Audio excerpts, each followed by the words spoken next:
it was supposed to snow today, but it's just the cold weather so far. I think spring's just around the corner, so this will be all gone in a short time, I guess. Did lots of reading today, just catching up on that camera show to see which camera is going to be the best solution for the replacement and all. I guess the first thing that I read was about the drones. It relates to that one where the tourist got arrested for flying the drone. It says, Myanmar court sentences Frenchman to jail for flying drone. A court in Myanmar on Wednesday sentenced a French tourist to 1 month in prison with hard labor, but he's expected to be released in about a week because of time he served while awaiting trial. And as a reminder of what he did, basically on February 7th, it said he flew the drone close to the capital's parliament complex and for bringing the device into the country. He was convicted under the Illegal Export-Import Act, which has a maximum penalty of 3 years imprisonment. That makes me wonder with this, didn't they check like all the bags and stuff when he went through the airport? Or was it just like one of those carry-ons or whatever? But I would imagine, again, they usually go through like the x-rays and all that, so wouldn't they immediately say, hey, that's illegal to bring into our country? I would imagine he didn't know what he was doing because the regulations are like different everywhere, and it says here, we're satisfied that his good faith and the fact that he imported his drone without the intention of breaking the law was taken into account by the court. I mean, that's reasonable. Can you imagine that? Getting like 3 years in prison just for bringing your drone to a different country when you would imagine, hey, I just want to capture video and stuff. That's why you always have to keep updated with regulations and stuff, huh? And of course, I spent most of the day just looking at that CP Plus event just to see what kind of cameras and stuff are coming out in the future potentially, because I pretty much need a replacement. This thing is way too inconvenient and everything like that. And again, people keep doing this every single day with stuff like this. I can see why they go nuts. I did find like these macro probe camera lens attachments kind of be interesting. Can anyone imagine actually using this with a DSLR attaching this? There was a new GoPro announcement that was like, hey, what's this about? And I read it, it says here, GoPro Hero 7 Black gets a fresh look for spring. But that's all. I was like, what is this? So basically, it literally is just the black, except it's in a limited, I guess, white edition. It's like, I don't care about the color, I care about the features. That's what we're after here. And looking through the show, there seemed like there was some new prototype type of stuff, like one by Canon, like the, what is this? The Soto Asobi camera, which is kind of hard because most of the sources are all in Japanese. I know a little bit, but not enough to be like fluent or anything like that.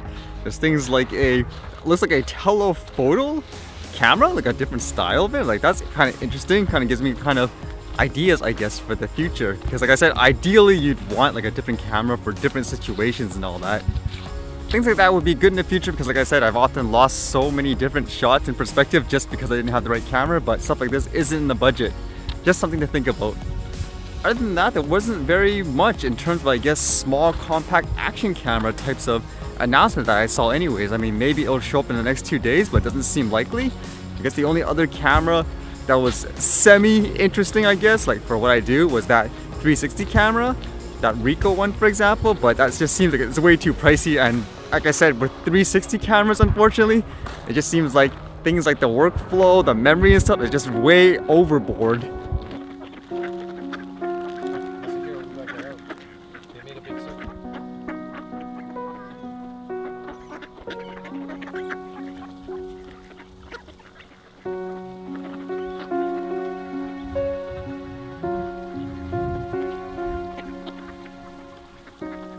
So I think we should be able to decide within the next 2 days, huh? On which one we should get. So hopefully this opens up the conversations. Because this isn't a situation where it's more, okay, I have something that's perfectly good, like exactly the way I kind of used it, the convenience and all that. It's a little bit more, I guess you could say, urgent in terms of replacing something.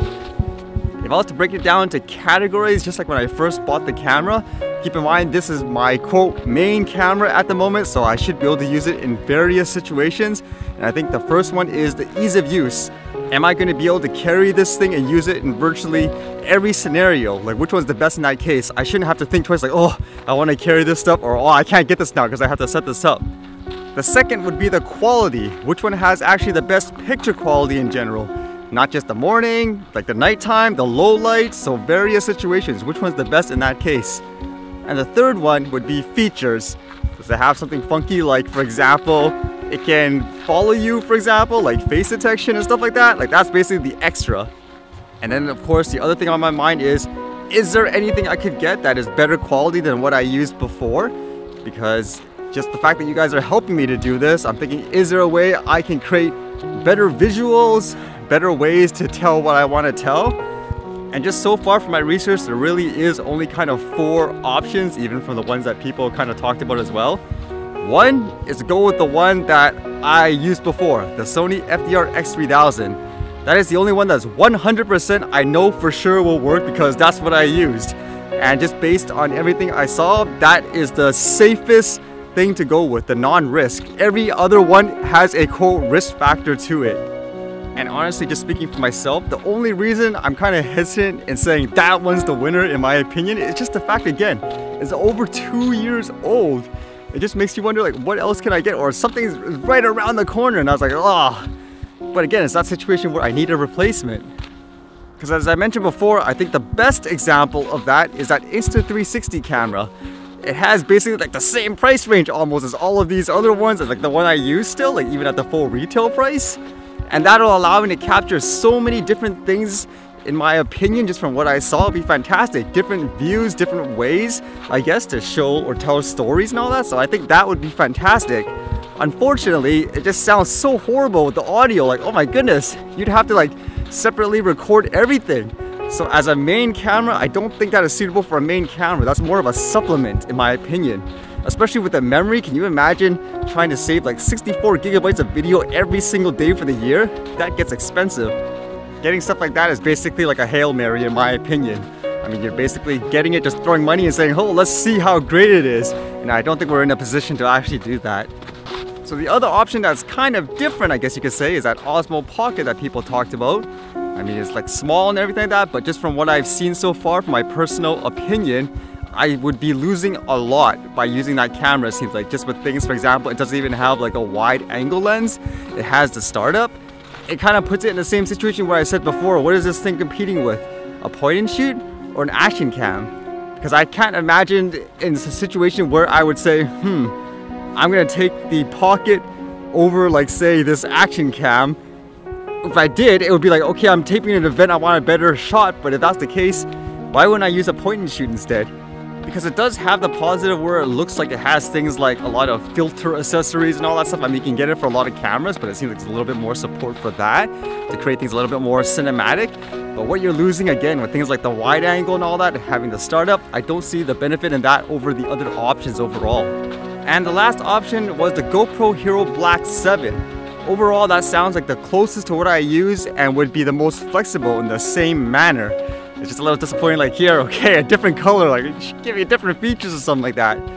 So with the GoPro, since it was so similar to my old one, it was more of a matter of things like comparing, okay, things like quality and feature. In terms of quality, it looked like the colors are a little bit more, I guess, saturated, which depending on your flavor, it could work, whereas the one I had is a little bit more, I guess, flat. Feature-wise, it would have more things, for example, like more slow-mo options and all that. The audio might be a little better, but it sounds almost similar to me, so it's not really a huge factor.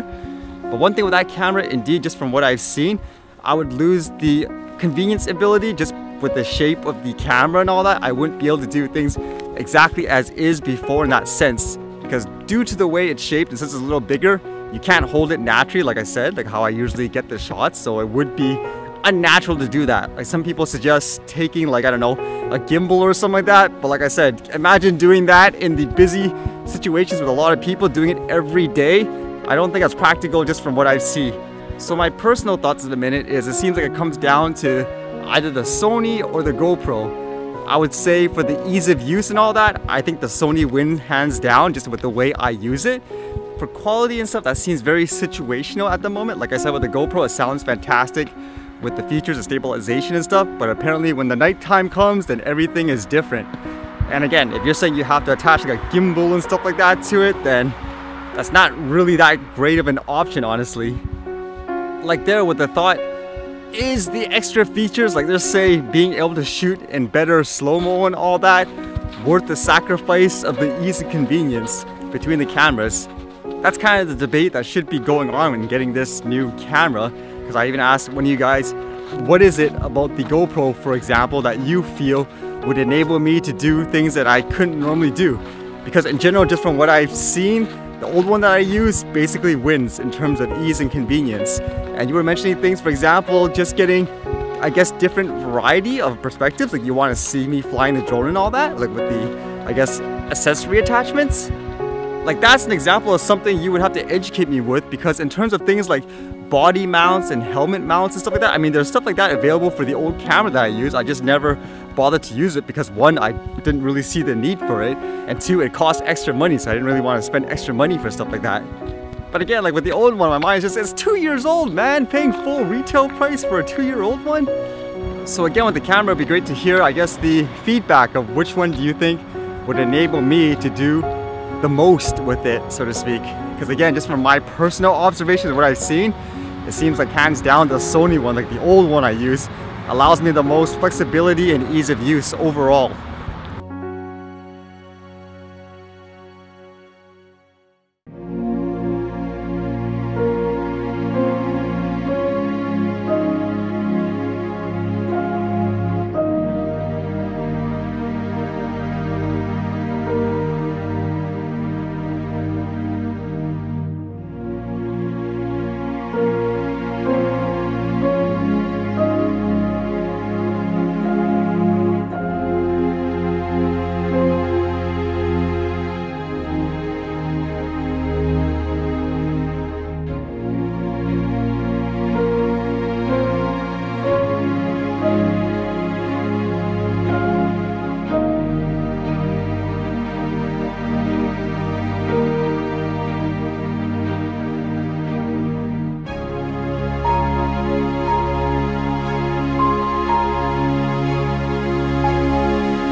Alright, see you guys later.